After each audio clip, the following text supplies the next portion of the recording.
Habang papasok ang FPJ Batang Quiapo sa panibagong yugto na kwento, usap-usapan na naman ang posibilidad ng pagpasok ng mga bagong muka sa serye.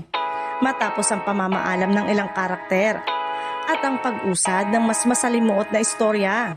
Malinaw na naghahanda ang primetime hit para sa mas matitinding eksena at masariwang dinamika na tiyak na ikaaabangan ng mga manonood.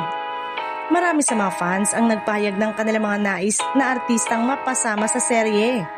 Kabilang dito ang mga batang aktor at aktres na may potensyal sa aksyon at drama.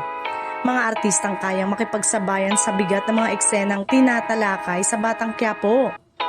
Ayon sa netizen, mahalaga ang pagpasok ng mga bagong karakter upang mas mapalalim ang mundo ng Quiapo at maiwasan ang pagiging paulit-ulit ng takbo ng storya.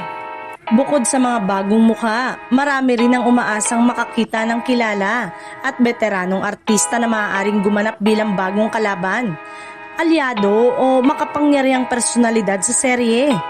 Ang ganitong klase ng casting ay nakakita ng fans bilang paraan para mas tumaas ang tensyon at excitement. Lalo na kung ang papasok na karakter ay may direktang koneksyon sa mga pangunahing tauhan.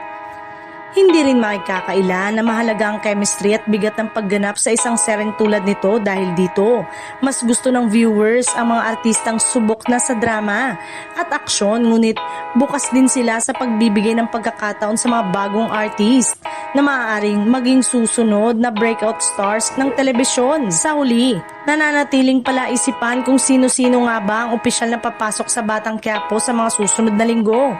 Ngunit isang bagay ang malinaw, handa ang mga manonood na yakapin ng mga bagong karakter basta't magdadala ang mga ito ng sariwang kwento, matinding emosyon at dagdag na lalim sa patuloy na tagumpay ng serye.